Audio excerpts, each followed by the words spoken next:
Michael Heaver here with Henry Bolton, the new UKIP leader. How are you doing, Henry? Good afternoon, just. Yeah. It's great to catch up with you. How did you feel when your name was read out as leader? I closed my eyes, took a deep breath, counted to 10, said, "Give me a glass of water." Right, I'm good to go now. And it was a pinch yourself moment. And a whirlwind overnight. How do you feel today? Knackered. Yeah. No, it was good. I mean, it's obviously there's a lot going on, a lot of noise, a lot of people want to talk to you, and to an extent you go with the flow. You get carried along, and you hope that you're going to get a chance to take another breath in a little while. Well, UKIP could certainly do with a breath. It's been a very tumultuous time. Yeah. Are you in this for the long haul? Yeah, of course I am. Well, for at least the next 4 years. That's the tenure of the leadership until we have the next election, so I'm certainly here for that long. You'll have to ask me sort of 3 months or so before that whether or not I'm going to stand. So 4 years is your intention? Oh yeah, absolutely, yeah. Okay. In terms of appointing people to your top team, have you given that much thought at all? Giving it a lot of thought, a great deal of thought. I've already had some discussions. I'll be having more in the next couple of weeks. I haven't made any decisions yet as such. I'm pretty close to a couple of decisions, but certainly nothing to announce just yet. And I won't be making any announcements today on that. Okay. Now, Aaron Banks and Nigel Farage both very quickly came out and said how pleased they were that you'd won, and they wanted to back you. Could you see a role for both of them going forward in the party? Yeah, could. Yeah, absolutely. I've spoken to Nigel since the announcement, and we've agreed we're going to have some further conversations. Nigel's clearly got a role in the party. Aaron Banks has been a supporter of the party for a long time. So yeah, absolutely. I mean, we'll have, again, the next week or two is about having a lot of discussions and sorting out exactly the way forward on a number of issues. I'm glad to say that Westmonster was one of the very few outlets that actually sat down with you when you were a leadership candidate before you won. Yeah. In that interview a few weeks ago, you talked a lot about a British identity, a British way of life, defending that. Is that going to be a hallmark of your leadership now? Yeah, I certainly want it to be, yeah. I mean, for me, my whole working life has been about this country. It's about Britain, it's about the identity, it's about who we are. Now, of course, that's not harking back to sort of Victorian Edwardian times. It is about us understanding what it means to be British. If you go to Austria, the Austrians know what it means to be Austrian, the Germans know what it means to be German, the French know what it...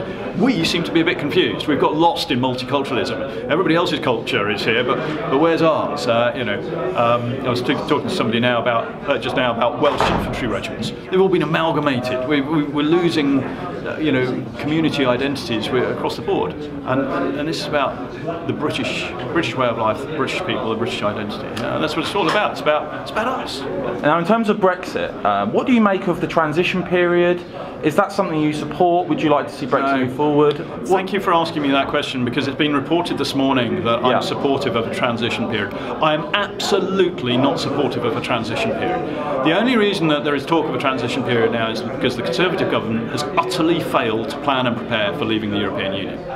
And now they've realised that actually certain things probably need to be put in place to make it work, and they haven't even really figured out what those things are. So they want to push this to the right. And so I'm absolutely opposed to a transition period. And a transition period without an end date, as Theresa May has proposed, around 2 years. For me, around 2 years actually does that's around 2 years, or maybe 5 or 10 or 15. That is utterly unacceptable. And if I was Prime Minister, I would be calling in people and saying, right, I want to know what resources we'd need to have, where, doing what, in order to cope with we are going and we've not got an agreement. And I want to know how long, where we're going to get those resources, how much they're going to cost, and how long it will take to get them in place. And then we will get an answer. We won't be saying 2 years or so. We'll be saying it's going to take us 8 months. It's going to take us 13, 12, whatever months. There is no answer. They haven't started that work. And we're 14 months past the referendum. Now, either this is incompetence in leadership or in inability, or there's no intention to take us out of the European Union in anything other than in name. Do you think Brexit is actually under threat, that the country may not actually leave the European Union? At this rate, that's a possibility. I think we will go, but what does going mean?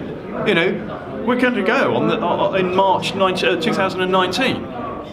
We won't be in the EU, but we will still be part of the customs union, still be part of the single market, and our courts and our parliament will still be subordinate to a foreign power, in effect. Now, that's not leaving the European Union. Theresa May have a big splash and say, we're out of the European Union. I could use a rude word, but I'll say tosh again. We won't be out of the European Union as long as we are subordinate to a foreign court, then we're not out of the European Union. You have a lot of expertise in terms of border security. Now, that's very interesting. What do you think that expertise brings you in this role now, in terms of putting forward a new UKIP policy on border control immigration? Well, I think my background in borders is more strategic level. It's not about technical means on borders to check passports or something like that. It's about whole of government frameworks, and particularly that's been in borders. But I've also done stuff in other areas, particularly on the security side. This is what's lacking in British administration generally. I was speaking to a disabled pensioner a little while ago who was worried because her doctor's surgery was closing, and she'd been told, don't worry about it because we're creating a National Health Service hub. And she said, well, how do I get there? Public transport. Well, fine, but all of this coincided with the axing of 500 routes on public transport, so she couldn't get there on public transport. So there's a total lack of strategic overview by local government and by the NHS. So those are the sort of things. Now, in terms of borders, we don't have a national strategy for managing our borders, no framework there to make sure that all the agencies work together. Even Albania has such a thing. We don't.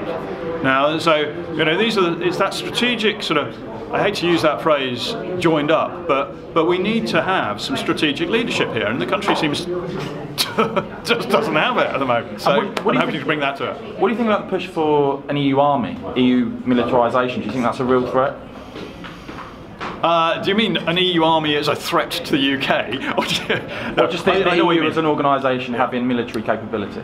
I think it's not a military threat to us. The problem that I have with it, beyond anything else, is that the British government, the Conservative government, is using this as a method to pool resources. And pooling resources is an excuse for cuts.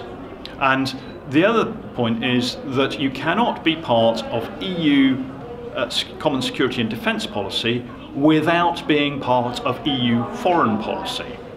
And we are not going to be able to shape that after March next year, because we won't be part of, the Prime Minister won't be participating in the Heads of Government meeting, we won't be part of the Council of Ministers, so we're not going to shape EU foreign policy, but we're giving something that's subordinate to that, military assets, and intelligence assets, and foreign aid assets. That's utterly unacceptable. We are simply giving them assets, but the only reason, my view, to do it is to pool those resources so that the government can say, well, actually, we're pooling resources, we need fewer ships, we need fewer Royal Marines, we need fewer whatever.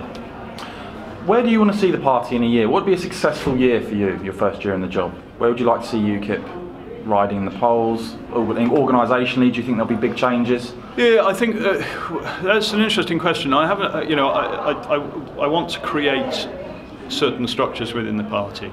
I want to create a professional platform that supports the projection of our politics. If that's in place in a year, that's one tick.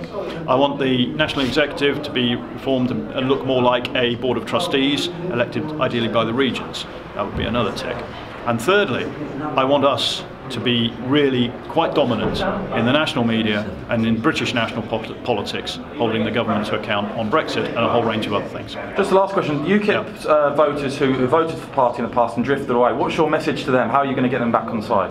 Well, most of them voted for the Conservative government, thinking that Theresa May was going to deliver. Well, quite clearly, her Florence speech showed us that she is not going to deliver. She hasn't got a clue how to deliver. The Conservative government have got no leadership, they've got no unity, and they've got no idea as to how to do the negotiations. So we, UKIP, are the only party that can start contributing to that national debate from a pro-Brexit, let's get this right point of view. Henry Bolton, thank you very much. Thank you.